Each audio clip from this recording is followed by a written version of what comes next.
जय हिंद दोस्तों, आज हम बात करने वाले हैं वेद के बारे में। सबसे पहले ये जानिए कि वेद कहते किसे हैं।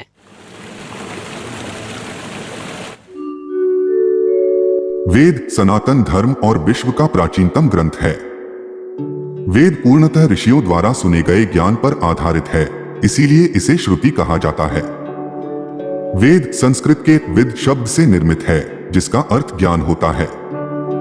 यह प्राचीनतम ज्ञान विज्ञान का अथाह भंडार है, जिसमें मानव के हर समस्या का समाधान मिलता है। अब आप वेद के बारे में समझ गए। आप एक लाइन में समझिए, वेद एक तरह का किताब है।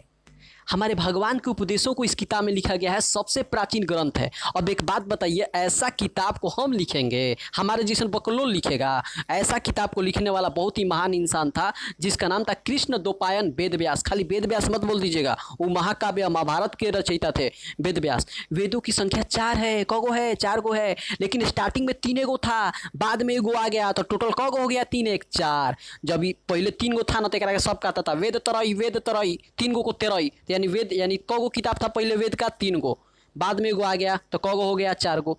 जब 3 गो वेद लिखा गया था ना, उस समय जंगल था, तो जंगल को आरण्य कहा जाता है। तो इन 3 गो वेद को आरण्य कहा जाता है, लेकिन चौथा वेद को आरण्य मत कहिएगा, क्योंकि जब चौथा वेद लिखा गया तो उस समय जंगल नहीं था। तो वेदों की संख्या कगो? 4 गो। तो आइए हम देखते हैं पहला वेद। पहला वेद का नाम है ऋग्वेद। ऋग्वेद में मंत्र की चर्चा है। याद करने का तरीका, ऋग्वेद में किसकी चर्चा है? मंत्र की। जो पंडित जी मंत्र पढ़ते हैं, ओम कदम काका पढ़ते हैं, उसमें ऋग्वेद में चर्चा है, ऋग्वेद वाला किताब में चर्चा है। ठीक है, याद करने का तरीका, ऋ से ऋषि मुनि पढ़ते हैं मंत्र। ज्ञात्री मंत्र सुने हैं? ज्ञात्री मंत्र किस भगवान से संबंधित है? सूर्य भगवान से। ओम भूर्भुवः स्वः सुने होंगे आप लोग। तो पहला वेद ऋग्वेद। अब हम देखते हैं दूसरा वेद, जिसका नाम है सामवेद। स से सामवेद, स से संगीत। तो याद रखिएगा, सामवेद में संगीत की चर्चा है। तो क्वेश्चन दे देगा, सामवेद में किसकी चर्चा है? तो संगीत की चर्चा है। याद रहेगा, पंडित जी देखते हैं जब मंत्र पढ़ते हैं तो संगीत के रूप में पढ़ते हैं। आहा, बड़ा मजा आ जाता है। आइए अब हम तीसरा वेद देखते हैं। तीसरा वेद देखिए, तीसरा वेद का नाम है यजुर्वेद। यजुर्वेद में युद्ध और यज्ञ की चर्चा है, कि युद्ध होगा तो वहाँ यज्ञ होता है। बहुत सारा फिल्म में देखिएगा कि जब राजा बड़ा बड़ा युद्ध करता था तो बहुत बड़ा यज्ञ कराता था। बाहुबली फिल्म देखे नहीं है? जब बड़का युद्ध करना जाता था बाहुबली और भलाल देव, तो एक बहुत बड़ा यज्ञ हुआ, बलि चढ़ाया।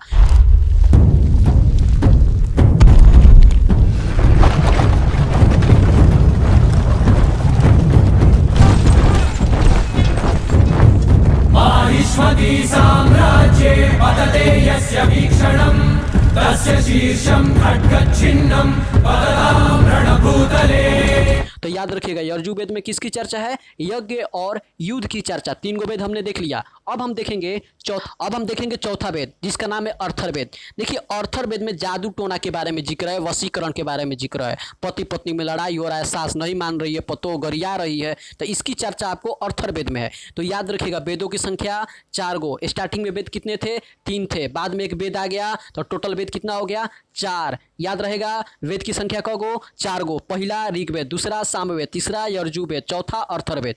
देखिए बाबू, ये था आपका वेद का पार्ट 1। अगला क्लास में आपको हम बताएंगे कि हर वेद का एक उपवेद होता है। कहने का मतलब, अगर आप वेद सीखने जाइएगा ना क्लास में, तो पहले आपको ये चारों किताबों नहीं सिखाया जाएगा। पहले चारों किताबों का भी एक किताब होता है, यानी ऋग्वेद का एक उपवेद होगा, सामवेद का एक उपवेद होगा, यजुर्वेद का एक उपवेद होगा, और अर्थर्वेद का भी एक उपवेद होगा। तो मिलेंगे अगली क्लास में। आई थिंक आपको वीडियो अच्छा लगा होगा। पिछला वीडियो में आपने बहुत प्यार दिखाया है। ठीक है, मिलेंगे अगले वीडियो में। जय हिंद, अपना ख्याल रखिएगा।